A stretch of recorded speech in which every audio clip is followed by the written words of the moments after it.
hadirin hadirat yang dimuliakan oleh Allah Subhanahu wa taala.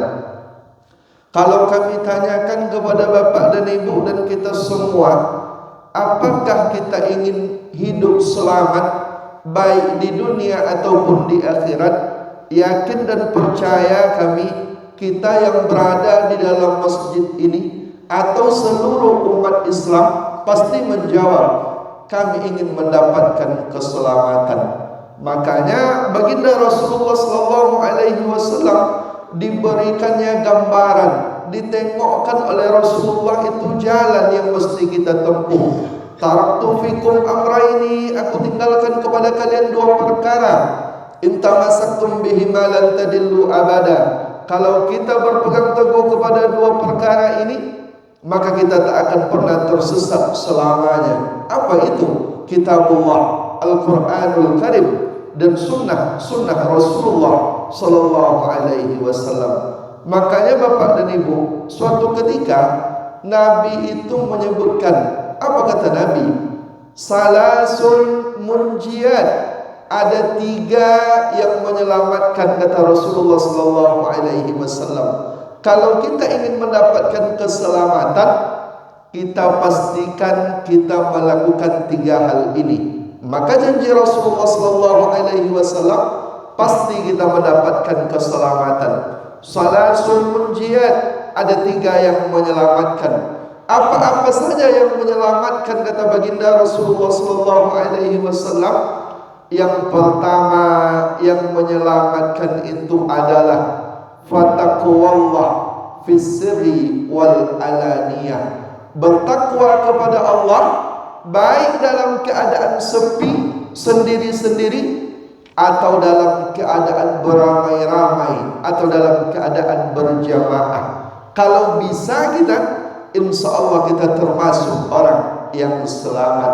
Kadang bapak dan ibu, ketika kita berjamaah, ketika kita berada di dalam masjid, rasanya kita ini termasuk orang-orang yang paling beriman, orang-orang yang paling bertakwa kepada Allah. Kita ini termasuk orang yang paling baik. Tapi ketika kita sendirian di rumah, ketika tak ada orang lain yang menengok, ketika tidak ada tetangga sanak famili yang melihat kita, pada saat itu kadang-kadang kita ini merasa orang yang paling jahat. Apa sebab? Tak takut kita kepada Allah Subhanahu wa taala. Makanya kata Rasulullah Sallallahu Alaihi Wasallam, kalau kita ingin mendapatkan keselamatan, fataqwallah fis sirri wal alaniyah, bertakwa kepada Allah baik dalam keadaan sepi sendiri atau dalam keadaan beramai-ramai. Tetap takut kepada Allah Subhanahu wa taala. Republik Indonesia, Pak, Bu, negara yang katanya mayoritas penduduknya itu beragama Islam paling besar di permukaan bumi. Kita baca berita, rupanya waiting list, daftar tunggu jemaah haji Republik Indonesia. Kalau kita ingin mau menunaikan ibadah haji, kita mesti menunggu 15 sampai 40 tahun. Yang paling cepat 15 tahun. Provinsi Riau waiting listnya daftar tunggu sekitar 24 tahun. Daftar kita hari ini, 24 tahun yang akan datang baru insya Allah kita bisa menunaikan ibadah haji. Maknanya apa? Seperti inilah ketakwaan penduduk-penduduk yang beragama Islam di Republik Indonesia. Semangat mereka menunaikan ibadah haji. Kita baca berita, rupanya tak kurang dari ribuan jemaah haji dan ribuan jemaah umrah asal Indonesia itu setiap hari menunaikan ibadah umrah ke tanah suci Mekah Al-Mukarramah dan Madinah Al-Munawwarah.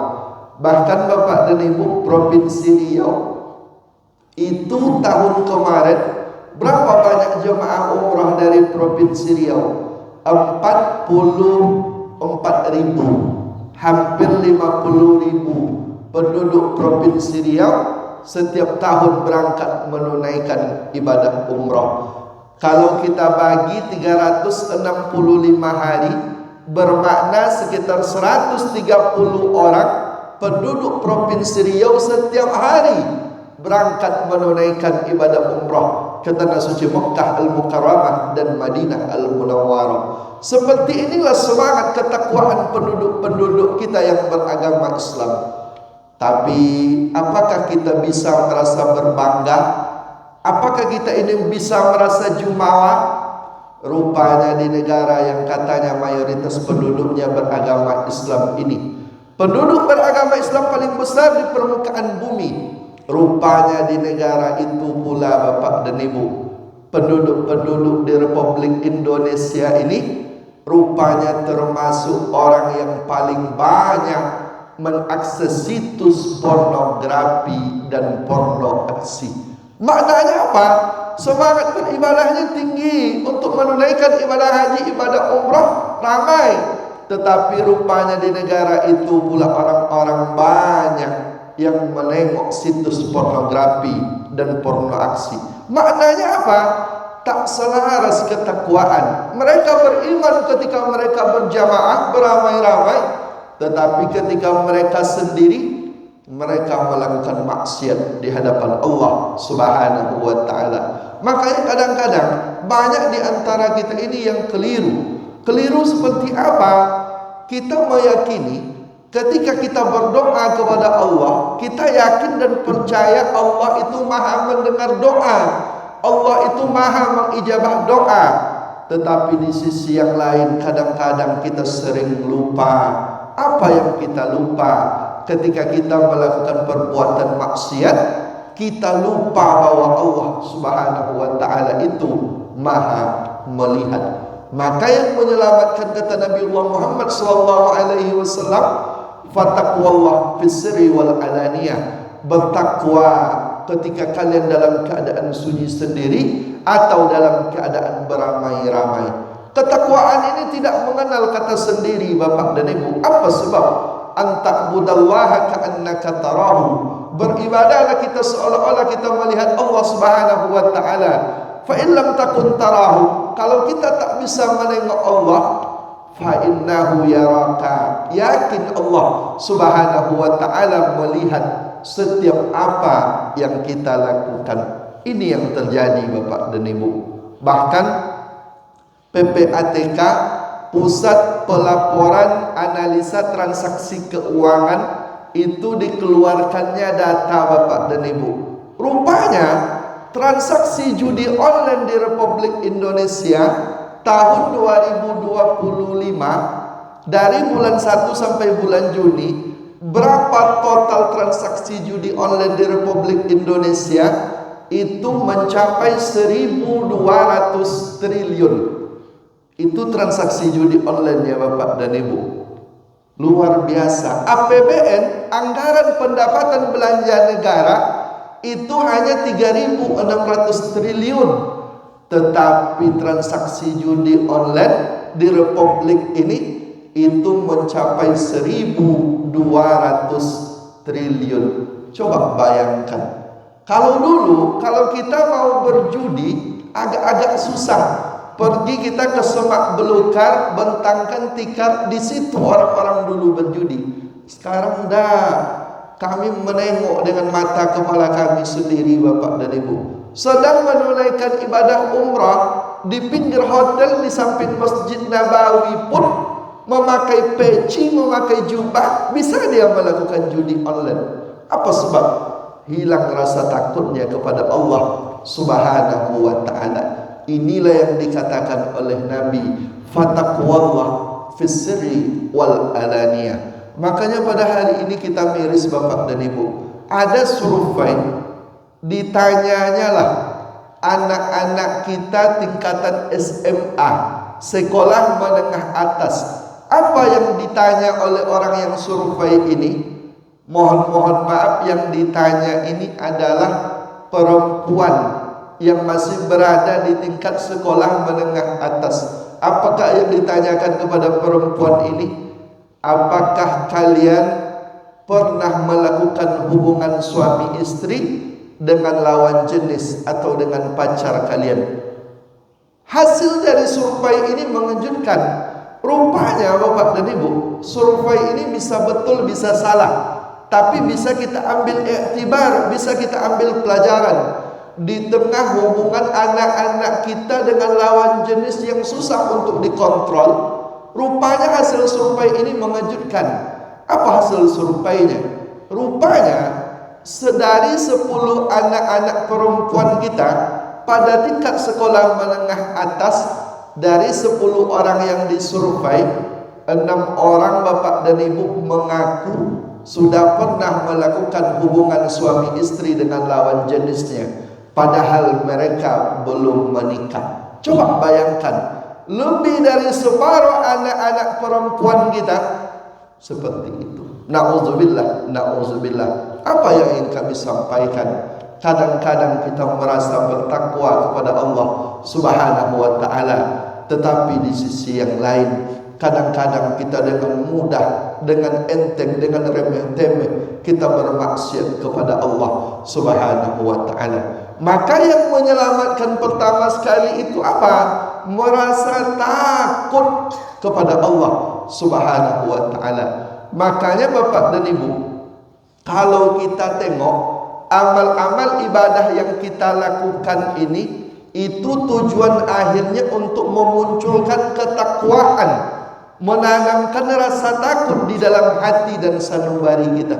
Tadi baru saja kita melakukan salat subuh. Apa tujuan dari salat subuh yang kita lakukan?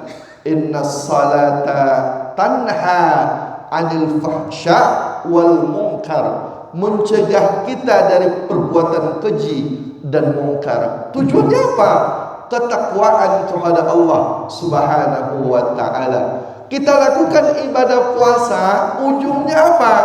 La'allakum tattaqun, agar kita menjadi orang yang bertakwa kepada Allah Subhanahu wa ta'ala. Ketakwaan inilah yang perlu kita munculkan. Pada hari ini Bapak dan Ibu, kita tak lagi takut kepada Allah Subhanahu wa ta'ala. Padahal nikmat yang paling besar yang Allah berikan kepada kita itu bukan nikmat hidup. Apa sebab? Kalaulah nikmat hidup itu adalah nikmat yang paling besar, maka hewan-hewan itu juga hidup. Nikmat yang paling besar yang Allah berikan kepada kita bukanlah nikmat pekerjaan. Apa sebab? Kalaulah pekerjaan itu menjadi nikmat yang paling besar, hewan-hewan itu juga bekerja. Nikmat yang paling besar yang Allah berikan kepada kita itu apa? Ketika masih tertanam rasa takut di dalam hati dan sanubari kita. Makanya kata Rasulullah sallallahu alaihi wasallam, sab'atun yuzilluhumullah, ada 7 golongan yang mendapatkan naungan di hadapan Allah, yauma la zillah ala zilluh, pada hari itu tak ada naungan kecuali naungan dari Allah Subhanahu wa ta'ala. Siapa yang mendapatkan naungan itu? Salah satunya adalah rajulun, seorang laki-laki, da'at humra'atun, datang perempuan kepada dia. Seperti apa perempuan yang datang ini? Zata mansibin wa jamalin, perempuan itu cantik dan dia punya kedudukan sempurna sebagai seorang perempuan. Kadang perempuan Bapak dan Ibu punya paras kecantikan dia, tapi dia tak punya kedudukan, dia tak punya harta kekayaan. Di sisi yang lain, ada perempuan banyak hartanya, tapi dia tak punya pangkat dan jabatan dan parasnya biasa-biasa saja. Di dalam hadis ini disebutkan oleh Nabi, zata mansibin wa jamalin, perempuan itu cantik dan dia punya kedudukan. Diajak laki-laki tadi melakukan perbuatan zina. Apa kata laki-laki ini? Inni akhafullah, sesungguhnya aku takut kepada Allah Subhanahu wa ta'ala. Takut inilah yang menyelamatkan kita, Bapak dan Ibu yang dimuliakan oleh Allah Subhanahu wa ta'ala. Suatu ketika bertanyalah Umar Ibnul Khattab kepada sahabatnya namanya Ubay bin Ka'ab. Apa kata Umar kepada Ubay bin Ka'ab? Wahai Ubay, apa itu takwa? Kata Umar kepada Ubay bin Ka'ab, Kemudian ketika Ubay bin Ka'ab ditanya apa itu takwa, Ubay bin Ka'ab balik bertanya kepada Umar, "Wahai Umar, pernah tak engkau melewati jalan perbukitan, jalan yang terjal, banyak onak dan duri, jurangnya dalam. Pernah tak engkau melewatinya?" Apa kata Umar? "Ya, pernah saya melewatinya." "Bagaimana engkau melewati jalan yang seperti itu?" Kata Umar, "Saya akan berhati-hati. Saya akan takut tergelincir jatuh ke dalam jurang." Pada saat itu apa kata Ubay bin Ka'ab? "Wahai Umar, itulah yang disebut dengan ketakwaan." Maknanya apa Bapak dan Ibu? Rasa takut. Takwa inilah yang nanti akan menyelamatkan kita di hadapan Allah Subhanahu wa taala. Makanya kalau ada orang berdagang, dia bisa dia menipu, tapi dia tahan dirinya, tak jadi dia menipu orang. Apa sebab? Karena dia takut kepada Allah. Rasa takutnya itu letaknya di mana? Apakah letak rasa takutnya itu terletak di tangan? Tidak. Apakah letak rasa takutnya itu ada di mata? Tidak. Letak rasa takutnya itu ada di hatinya. Ala fil jasadi mudghah. Ketahuilah, dalam anggota tubuh kita itu ada segumpal daging. Idza saluhat saluhal jasadu kulluh. Kalau yang segumpal daging ini baik, seluruh anggota tubuh kita menjadi baik. Wa idza fasadat, tapi kalau yang segumpal ini tak baik, rusak, fasadal jasadu kulluh, seluruh anggota tubuh kita menjadi rusak. Ala wahiyal qalb, ketahuilah yang segumpal ini adalah hati. Maka menanamkan rasa takut itu Bapak dan Ibu mesti tertanam di dalam diri, hati dan sanubari kita. Baru kita menjadi orang yang selamat. Karena ketakutan itu pula lah ketakwaan Umar itu muncul. Nampak oleh Umar, anaknya namanya Abdullah ibnu Umar, dia makan satu butir kurma yang tak jelas asal usulnya. Ketika menengok Abdullah ibnu Umar memakan satu butir kurma yang tak jelas asal usulnya, apa yang dilakukan oleh Umar, ayahnya Bapak dan Ibu? Dipanggilnya Abdullah ibnu Umar, dicongkel mulut anaknya itu sampai anaknya itu muntah. Kenapa Umar melakukan itu? Karena rasa takut di hatinya kepada Allah Subhanahu wa ta'ala. Maka yang menyelamatkan kita yang pertama sekali, fataqwallah fis sirri wal alaniyah. Bertakwa kepada Allah baik dalam keadaan sepi sendiri atau dalam keadaan beramai-ramai. Tanamkan senantiasa kita ini diawasi oleh Allah Subhanahu wa ta'ala. Yang kedua, apa yang menyelamatkan, kata Rasulullah sallallahu alaihi wasallam. Yang kedua kata Nabiullah Muhammad sallallahu alaihi wasallam, wal qawlu bil haq fir ridha was-suh, berkata yang baik. Dalam riwayat lain disebutkan fal adlu fir ridha wal ghadab, bisa berlaku adil baik dalam keadaan hatinya ridha atau dalam keadaan dia marah, tetap dia berlaku baik, tetap dia berlaku adil. Kadang-kadang Bapak dan Ibu, kita saking bencinya sama orang, betul pun yang dilakukan oleh orang itu salah juga di mata kita. Kadang-kadang saking sayangnya kita sama seseorang, salah pun yang dia lakukan tetap juga kita betulkan. Tapi kata Nabi, kalau kalian ingin mendapatkan keselamatan, wal qawlu bil haq fir ridha was-suh, berkata yang baik, baik dalam keadaan kalian ridha atau marah. Atau fal adlu fir ridha wal ghadab, berlakulah kalian secara adil baik dalam keadaan kalian ridha atau dalam keadaan marah, tidak merubah sikap.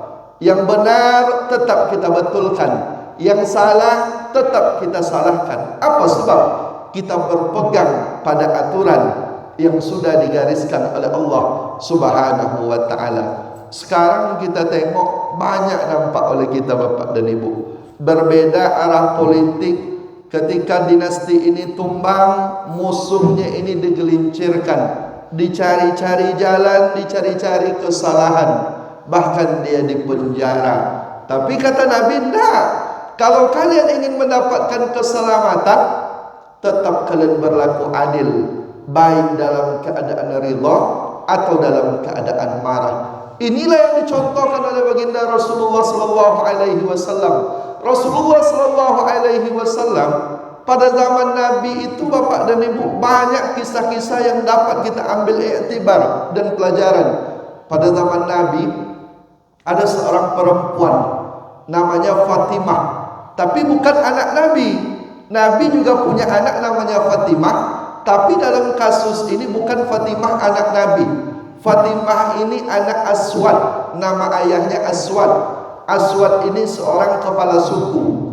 Tapi sayangnya Fatimah yang anak kepala suku ini mencuri. Dalam hukum Islam kita semua mengetahui, as-sariqu pencuri laki-laki, was-sariqatu pencuri perempuan, faqta'u aydiyahuma, potong tangan mereka. Maka kata Nabi, Fatimah yang anak Aswad yang mencuri ini, potong tangannya, disuruh potong tangan. Tapi sebelum eksekusi potong tangan dilakukan, Pak, Bu, apa kata Aswad? Tak boleh anak saya ini dipotong tangannya, mesti dicari cara agar dia bebas dari hukuman. Rupanya maklar kasus untuk tidak menegakkan hukum ini Bapak dan Ibu bukan sekarang ini saja. 1400 tahun yang lalu sudah banyak orang-orang yang ingin mempermainkan hukum. Maka diaturlah siasat oleh Aswad tadi. Dicarilah orang yang paling disayang oleh Nabi. Yang nampak oleh Aswad itu orang yang paling disayang oleh Nabi itu namanya Usamah bin Zaid, sahabat Nabi yang sangat dicintai oleh Nabi. Datanglah utusan Aswad kepada Usamah bin Zaid. Apa kata utusan ini kepada Usamah? Wahai Usamah, anak kami ini Fatimah mencuri. Dalam hukum Islam dia mesti dihukum potong tangan. Bisa tidak engkau meminta tolong kepada Nabi agar anak kami ini tidak jadi dijatuhi hukum potong tangan? Nanti engkau akan kami berikan imbalan. Kenapa anak kami ini tak boleh dipotong tangan? Karena nanti kami satu suku ini akan malu, jatuh harga diri kami di hadapan penduduk-penduduk kami. Terasa iya oleh Usamah bin Zaid. Lalu Usamah datang kepada Nabi Bapak dan Ibu. Dia meminta tolong, ya Rasulullah, wahai Rasulullah, bisa tidak Fatimah ini tak jadi dihukum potong tangan? Apa sebab? Fatimah ini orang kaya, Fatimah ini orang terpandang, dia ini anak kepala suku. Kalau ia dijatuhi hukum potong tangan, satu suku akan malu, jatuh harga diri kepala suku di hadapan rakyat-rakyatnya. Tolonglah ya Rasulullah. Mendengar Usamah Bapak dan Ibu, orang yang disayang Nabi, meminta keringanan hukuman dari hukum-hukum yang sudah ditetapkan oleh Allah. Apakah sepakat Nabi dengan Usamah? Tidak. Pada saat itu langsung nampak merah muka Rasulullah sallallahu alaihi wasallam. Kemudian Nabi mengatakan, "Atashfa' fi haddin min hududillah?" Apakah engkau mau memberikan keringanan dari hukum-hukum yang sudah ditetapkan oleh Allah? Inna ahlaka man kana qablakum. Sesungguhnya orang-orang sebelum kamu dibinasakan oleh Allah Subhanahu wa taala karena ini. Idza saraqa fihimus sarif. Kalau yang mencuri itu orang mulia, kalau yang mencuri itu orang kaya, kalau yang mencuri itu orang yang punya kedudukan, taraku, mereka tak menegakkan hukum. Wa idza saraqa fihimut ta'if. Tapi kalau yang mencuri itu orang lemah, kalau yang mencuri itu orang miskin, kalau yang mencuri itu orang yang tak punya apa-apa, orang-orang yang hina dina, aqamu alaihil had, langsung mereka menegakkan hukum. inilah yang menyebabkan mereka dibinasakan oleh Allah Subhanahu wa taala.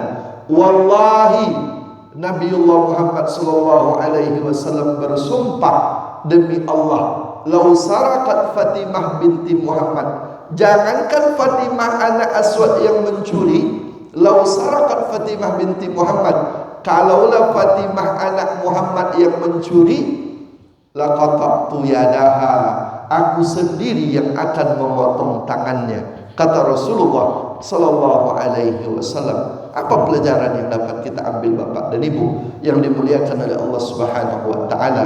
Bahwa Nabi itu tidak bergeming, tidak merubah sikapnya, walaupun yang datang meminta tolong itu adalah orang yang ia sayangi, tetapi hukum itu tetap ditegakkan. Apa sebab? Inilah yang menyelamatkan kita. Fal adlu fir ridha wal ghadab, berlaku adil dalam setiap keadaan, baik dalam keadaan ridha atau dalam keadaan marah, tetap kita berlaku adil.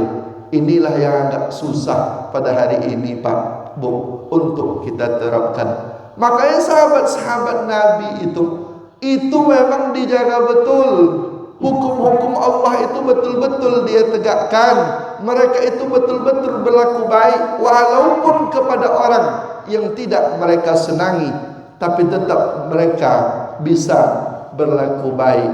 Zaman Khalifah Abu Bakar As-Siddiq itu, Abu Bakar yang kita kenal dengan orang yang santun, dengan orang yang lemah lembut.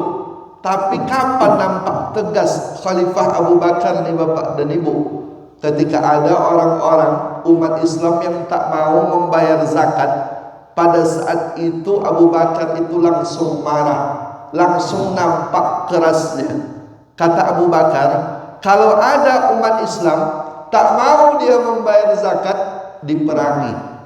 Ini kata Abu Bakar As-Siddiq. Pada saat itu datanglah Umar kepada Abu Bakar, wahai Abu Bakar, wahai Khalifah, saudara-saudari kita ini sudah mengucapkan kalimat syahadat. Mereka telah melakukan salat, mereka berpuasa, mereka melakukan ibadah haji. Kenapa hanya gara-gara tidak membayar zakat engkau menyuruh kami memerangi mereka? Bukankah Nabi Muhammad mengatakan, man qala la ilaha illallah, siapa yang mengucapkan kalimat la ilaha illallah, faqad asamu minni dima'ahum wa amwalahum wa irdahum, darahnya tak boleh ditumpahkan, hartanya tak boleh diganggu, kehormatannya tak boleh dirusak. Kenapa engkau menyuruh kami memerangi mereka? Apa jawaban Abu Bakar kepada Umar Bapak dan Ibu? Wahai Umar, betul, ketika seseorang bersahadat itu kita tak boleh memerangi mereka. Ketika orang telah melakukan salat, kita tak boleh menumpahkan darah mereka. Tapi engkau mesti ingat, engkau itu mesti paham, ketika seseorang tersebut telah berani mengucapkan kalimat la ilaha illallah, maka di pundaknya ada hak dan kewajiban yang wajib ia tunaikan. Ketika dia bersahadat, wajib baginya melakukan salat. Ketika dia bersahadat, wajib baginya melakukan puasa. Ketika dia bersahadat, wajib bagi dia membayar zakat.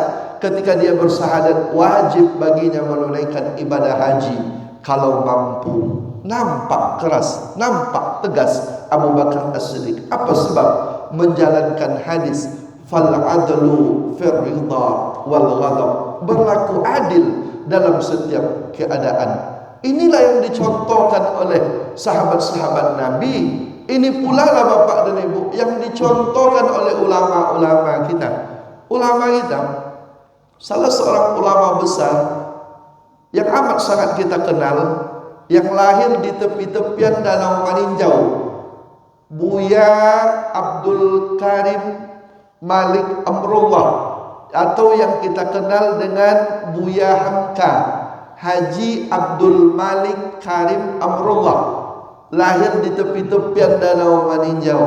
Itu kalau kita tengok Buya Hamka dalam mengamalkan hadis ini, wal qaulu bil haq fir ridha was tetap berkata baik dalam setiap keadaan, baik dalam keadaan ridha atau marah, luar biasa Bapak dan Ibu.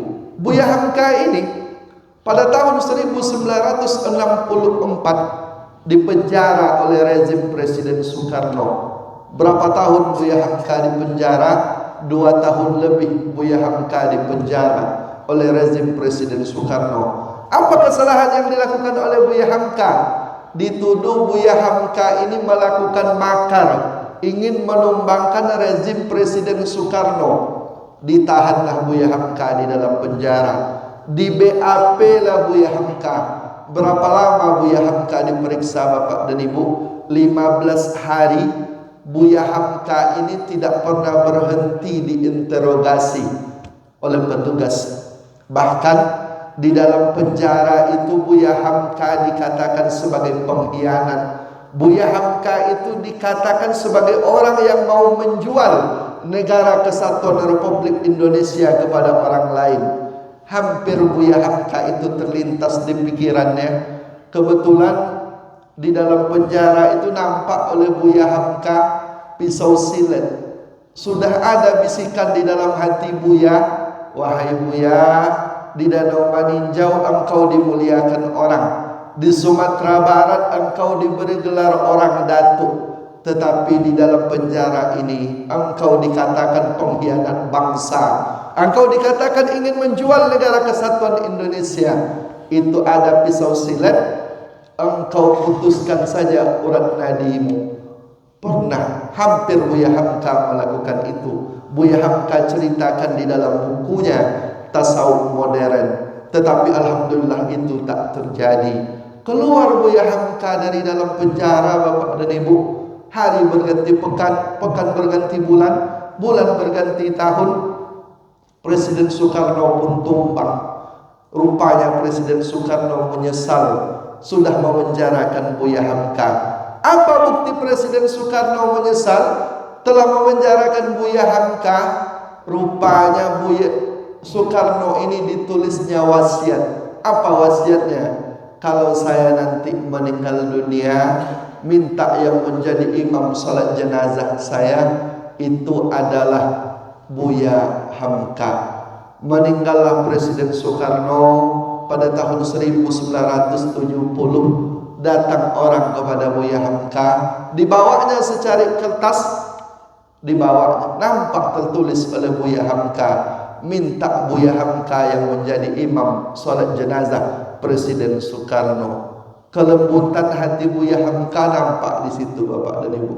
Kalau kita lah, kalau Pak Imam kita lah, atau kita semua yang ada di Masjid Nurul Ihsan ini sudah dipenjara orang kita hampir 3 tahun, dinistakan orang kita, dikatakan kita ini pengkhianat bangsa, tapi ketika dia meninggal kita juga yang dimintanya menjadi imam.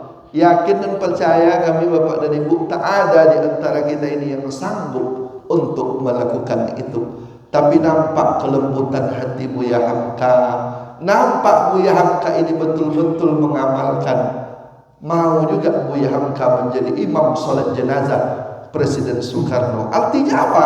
Buya Hamka betul-betul dia menjalankan wal qaulu bil haq fir ridha wasuh. Tetap Buya Hamka ini bisa mengucapkan kata-kata yang baik.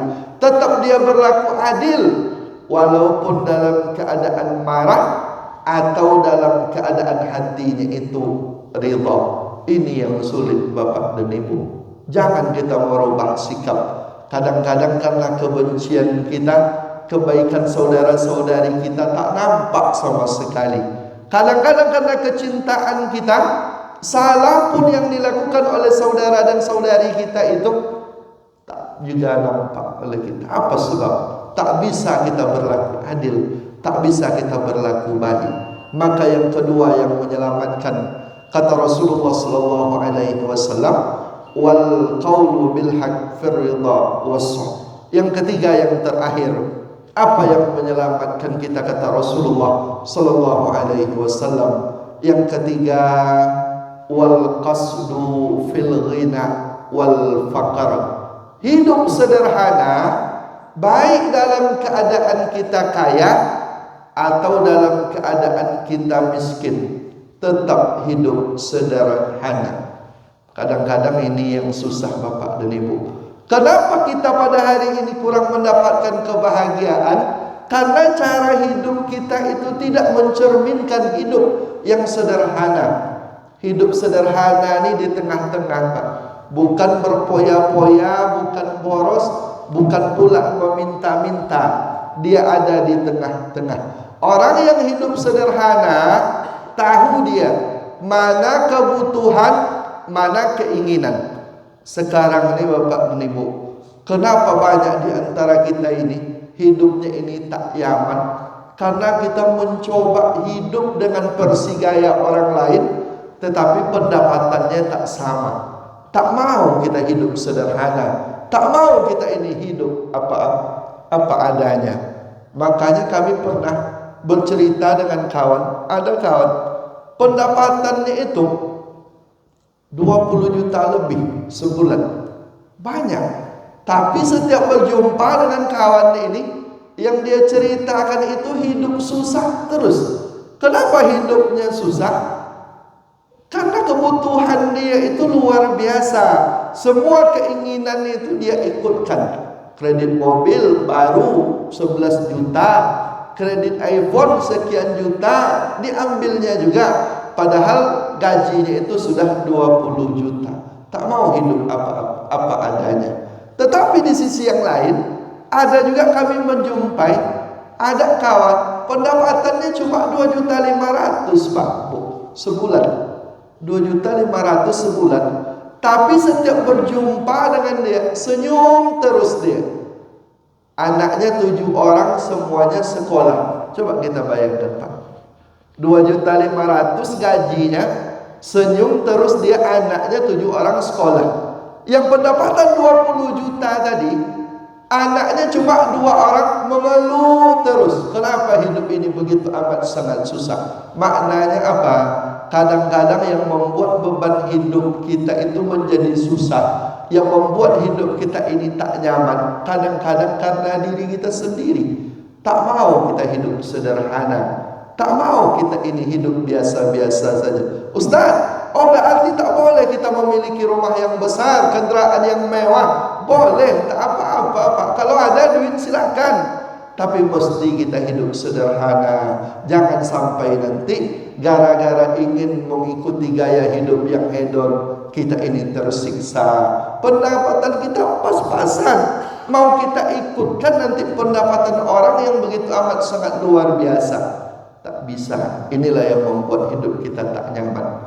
Kami pernah menengok berita Sadio Mane, pemain sepak bola Bapak dan Ibu. Sadio Mane ini pendapatannya itu seminggu dulu ketika di Liverpool itu gajinya 2,5 miliar satu minggu. Berarti sebulan 10 miliar Pak Bu. Tapi tertangkap kamera, handphone Sadio Mane ini pecah LCD-nya. Tentu kita bertanya-tanya, apakah tak ada duit Sadio Mane ini untuk mengganti handphone? LCD-nya pecah. Rupanya tidak itu yang dipikirkan oleh Sadio Mane. Sadio Mane ini tak mau dia membeli kendaraan-kendaraan mewah, tapi sekolah-sekolah, rumah sakit di negara asalnya itu selesai semua sama dia Bapak dan Ibu yang dimuliakan oleh Allah Subhanahu wa taala. Maknanya apa? Kita perlu hidup sederhana. Agar apa? Agar kita lebih nyaman, lebih selamat dalam menjalani hidup dan kehidupan di dunia ini. Dan kalau kita menengok penutup pengajian ini, kalau kita menengok Bapak dan Ibu, bagaimana Nabi itu mengatakan, bagaimana ciri orang-orang kaya, kata Nabi itu luar biasa, amat sangat sederhana. Man asbaha minkum aminan fi sirbihi, siapa yang merasa aman, nyaman di waktu pagi, mu'afan fi jasadihi, sehat badannya, indahu yaqutu fi yaumihi, ada yang dia makan untuk hari itu, aman di waktu pagi, sehat badannya, ada yang ia makan untuk hari itu. Bukan persiapan beras seminggu, 2 minggu, atau bahkan setahun. Nah, Ada yang dia makan pada hari itu faka'annama hizat lahu dunya, seolah-olah Allah telah mengumpulkan seluruh dunia dan seisinya bagi mereka. Itu kata Rasulullah sallallahu alaihi wasallam. Maka kalau kita tengok Bapak dan Ibu, orang-orang yang hidup sederhana ni, nanti hidupnya itu akan tenang-tenang saja, seolah-olah tak ada masalah. Apa sebab? Dia hidup sederhana. Inilah yang menyelamatkan kita. Bapak dan Ibu yang dimuliakan oleh Allah Subhanahu wa taala, ini 3 pesan yang disampaikan oleh Rasulullah sallallahu alaihi wasallam. Salasul munciat, ada 3 yang menyelamatkan kata Nabi. Yang pertama, fataqwallah fis sirri wal alaniyah, bertakwa kepada Allah baik dalam keadaan sunyi sepi sendiri atau dalam keadaan beramai-ramai atau berjamaah. Yang kedua, wal qawlu bil haqq fir ridha was-suh fal adlu fir ridha wal ghadab, berkata baik, berlaku adil baik dalam keadaan ridha atau marah. Yang ketiga, yang terakhir, wal qasdu fil ghina wal faqr, berlaku sederhana baik dalam keadaan kaya atau dalam keadaan miskin. Inilah yang menyelamatkan kata Nabi. Ini yang dapat kami sampaikan. Banyak tutur kata kami yang tidak tepat, kata-kata kami yang salah, kami mohon maaf yang sebesar-besarnya. Yang benar datangnya dari Allah, yang salah datangnya dari hamba Allah yang dhaif. Wabillahi taufiq wal hidayah. Assalamualaikum warahmatullahi wabarakatuh.